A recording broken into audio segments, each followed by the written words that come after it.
Haryana at 9 PM news channel में आपका स्वागत है। आइए आपको कराते हैं खबरों से अपडेट। एसएमओ ने शुरू की नेत्र रोग ओपीडी मोबाइल व लैपटॉप पर काम करने वाले बच्चों की नज़र को लेकर बताए tips. Kharkhoda SMO doctor Vijender Singh ने जब से खरखुदा में सीनियर मेडिकल ऑफिसर का पदभार संभाला है तब से ही उन्होंने अपने ऑफिस में ही ओपीडी शुरू कर दी है। डॉक्टर विजेंद्र हुड्डा ने बताया कि क्षेत्र में सफ़ेद मोतियाबिंद के निरंतर मरीज मिल रहे हैं। एक सप्ताह में 2 सफ़ेद मोतियाबिंद मरीजों की पहचान हो चुकी है। जल्द ही वे नेत्र रोग जांच कैंप का आयोजन भी करेंगे। खरखुदा नेत्र रोग विशेषज्ञ एवं एसएमओ डॉक्टर विजेंद्र सिंह ने बताया कि कोविड-19 के चलते इन दिनों ऑनलाइन विधि से बच्चों की शिक्षा हो रही है, जिसमें बच्चा कई बार काफ़ी देर तक फ़ोन या लैपटॉप पर काम करता है। इसका मतलब है कि नज़दीक की नज़र ज़्यादा प्रयोग की गई। ऐसे में अभिभावकों को चाहिए कि जब बच्चों को कुछ समय लैपटॉप या मोबाइल पर काम करते हो गए हों तो उन्हें दूरी दिशा में भी दूर की चीज़ें भी दिखाने को कहें, ताकि नज़दीक व दूर की नज़र का आभास होता रहे। और लगातार नज़दीक या लगातार दूर देखते रहने से तो इन आँखों की मसल्स प्रभावित हो जाती हैं, इसलिए बच्चों को विशेषकर ध्यान रखना चाहिए। उन्होंने बताया कि बेशक उनकी पदोन्नति हो गई है, लेकिन कभी भी उन्होंने मरीजों को से दूरी नहीं बनाई। इसलिए उन्होंने खरखुदा में एसएमओ का पदभार संभालने के बाद पहले ही दिन से नेत्र रोगियों की जाँच शुरू कर दी है। उन्होंने कहा कि नेत्र रोग पीड़ित अधिकतर उम्रदराज व्यक्ति होते हैं। उनके इलाज को प्राथमिकता के आधार पर किया जाता है। रोजाना करीब 2 घंटे सुबह के समय ओपीडी जरूर देखते हैं। प्रशासनिक कार्यों के साथ साथ वे इसे रेगुलर रखेंगे।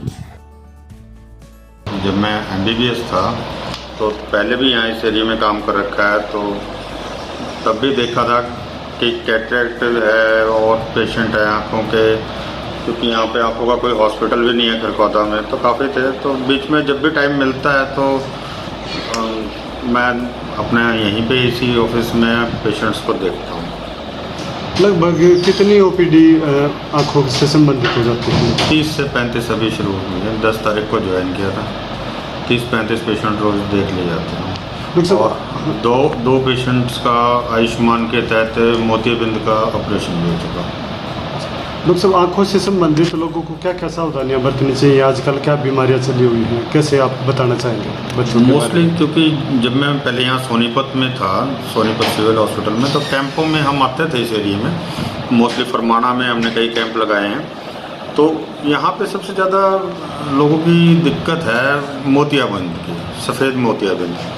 तो अभी वैसे सोनीपत में भी बहुत अच्छा काम चल रहा है, मगर एक तरह से यहाँ पे ऑपरेशन थिएटर तो नहीं है, मगर हम उसको पेशेंट को डायग्नोज करके, तो इनडायरेक्ट ऑप्थेल्मोस्कोप भी है। तो एक दिन हफ्ते में मैंने वो भी रख रखा है रेटिना जांच के लिए भी, कि 5-10 पेशेंट हो जाएं तो अपना रेटिना वगैरह हम चेक कर सकें।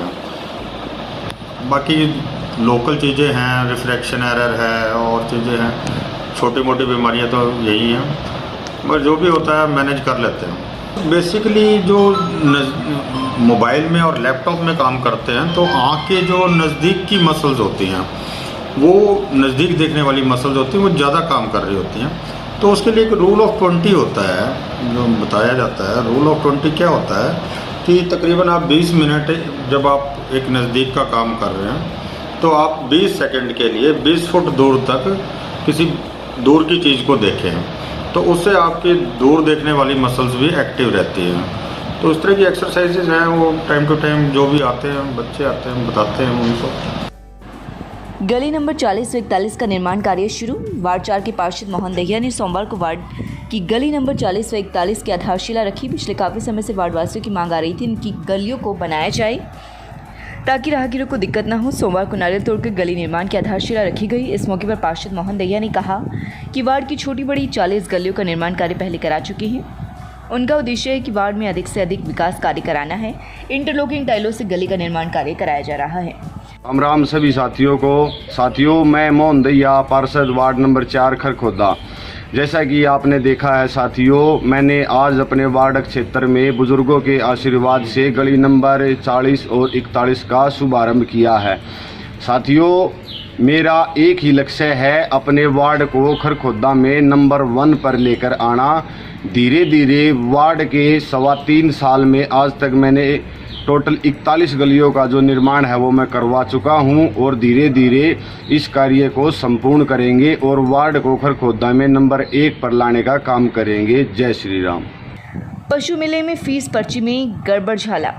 हरियाणा सरकार के चेयरमैन की शिकायत। खरखुदा के बाईपास पर पशु मेला लगा हुआ है। नियमों के मुताबिक हर पशु की खरीद व बिक्री पर फीस होती है, जिसकी पर्ची खंड विकास एवं पंचायत कार्यालय द्वारा ली जाती है, जो सरकार की रेवेन्यू का हिस्सा है। इस बार कई पशुपालकों ने हरियाणा सरकार के वित्त विकास निगम चेयरमैन पवन खरखुदा को इस बारे में शिकायत दी थी कि इस बार फीस में गड़बड़ी हो रही है, जिसके कारण सरकार को नुकसान हो रहा है। जिसके बाद जेजेपी नेता एवं चेयरमैन पवन खरखुदा ने खुद एसडीएम डॉक्टर अनमोल को मामले से अवगत करवाया। जिसके बाद सोमवार को एसडीएम डॉक्टर अनमोल व हरियाणा सरकार में चेयरमैन पवन खरखुदा ने पशु मेले का दौरा किया और रिकॉर्ड चेक किया। एसडीएम डॉक्टर अनमोल का कहना है कि रिकॉर्ड चेक किया जाएगा, अगर कोई हेराफेरी मिलती है तो कार्यवाही की जाएगी। उधर चेयरमैन पवन खरखुदा का कहना है कि पशु की खरीद बेच पर जो फीस सरकार की रेवेन्यू के रूप में कटते उसमें गड़बड़ी की शिकायतें मिल रही थी। सरकार की फीस में हेराफेरी करने वालों पर कार्यवाही की जाएगी। उधर बीडीपीओ दीपिका शर्मा का कहना है कि अभी मामला उनके संज्ञान में नहीं है, बाकी मेले में हर पशु की खरीद बेच का रिकॉर्ड रखा जाता है, उसी हिसाब से फीस है जो सरकारी खाते में जमा की जाती है। अगर इस मामले में कहीं पर लापरवाही मिली तो वे संबंधित कर्मचारियों के खिलाफ कार्यवाही करेंगी। हाँ, नमस्कार जी। देखिए, आज जो आपने बात पूछी है, क्योंकि पशु मेला जो है एक सरकार का दायित्व बनता है पशु मेले की व्यवस्था को देखना, भाई उससे सरकार को क्या फ़ायदा हो रहा है और जो पशु मेले में लोग आ रहे हैं उनको कितनी हम सुविधा दे पा रहे हैं। पिछले जब पशु मेला भरा था तो तभी भी काफ़ी लोगों की इसमें शिकायतें आई थी कि भाई पशु मेले में काफ़ी गड़बड़ हो रही है। तो उस समय पे भी हमने थोड़ी सी कार्रवाई करने की कोशिश की थी और उसमें कार्रवाई हुई भी। लेकिन अब भी 2 दिन से ही काफ़ी लोगों की शिकायतें आ रही थी कि जैसे पहले पशु मेला भरता था तो सरकार को काफ़ी इसमें रेवेन्यू होता था, सरकार को फ़ायदा होता था। और फ़ायदे नुकसान की बात नहीं है, क्योंकि लोगों को सुविधा मिलनी चाहिए जिस हिसाब से हम भाई पशु मेले में पशु की जैसे कोई पर्ची कटती है, फीस कटती है। तो अब मेले का विस्तार तो काफ़ी हो गया, लेकिन वो कहीं ना कहीं वो जो पर्ची कटती है उसमें कहीं ना कहीं कटौती काफ़ी हो गई। पहले कहीं ना कहीं उसमें ठीक था मामला। तो इसमें जो भी अधिकारी होगा उसके खिलाफ कार्रवाई की जाएगी। हमने सारा रिकॉर्ड भी देख लिया है और आज मौके पे जाके एसडीएम साहब ने भी और मैंने भी पूरे पशु मेले का वहाँ पे दौरा भी किया है।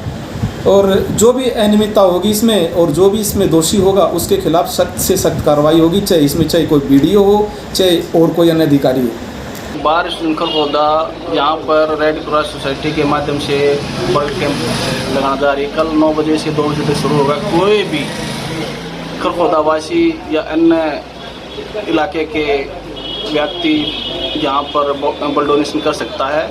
और बारिश खरखोदा सौजन्य से यहाँ पर प्रोग्राम स्थापित किया गया है, जिसके अतिथि होंगे डॉक्टर रेणु सोलके मैडम, यहाँ की जो न्यायाधीश है।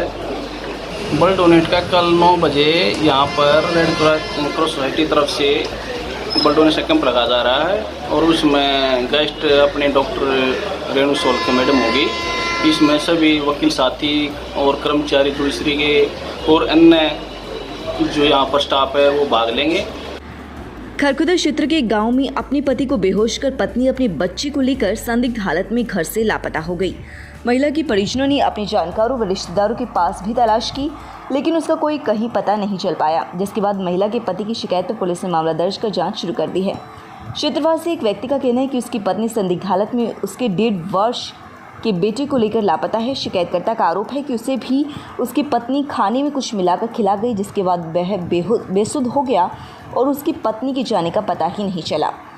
जिसके बाद उसे अपने स्तर पर उसकी काफ़ी तलाश की, लेकिन जब लापता महिला व बच्चे के बारे में कोई जानकारी नहीं मिली तो मामले की शिकायत पुलिस को दी गई। शिकायत पर खरखुदा पुलिस ने मामला दर्ज कर जाँच शुरू कर दी है।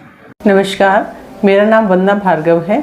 मैं ट्यूलिप हॉस्पिटल में एज ए डाइटिशियन वर्क कर रही हूँ। मैं यहाँ पर 9 से 4 तक ओपीडी और आईपीडी पेशेंट्स को देखती हूँ। आजकल खाने पीने के बारे में बहुत समस्या हो रही है। लोग बाहर का खाते हैं और गलत खान पान की वजह से ही बीमार हो जाते हैं। स्वागत है आपका Saini health care pharmacy, a complete health care centre में। हमारे यहाँ अंग्रेजी, देसी व पशुओं की दवाइयाँ, cosmetics, green tea, surgical items, हर प्रकार की vaccine, food supplements, trimmer, hair dryer आदि, wheelchair, thermometer, nebuliser, sugar machine wholesale rate पर मिलती है। लगातार खबरों से अपडेट रहने के लिए चैनल को सब्सक्राइब जरूर करें। समाचार व विज्ञापन के लिए नीचे दिए गए नंबरों पर संपर्क करें। धन्यवाद।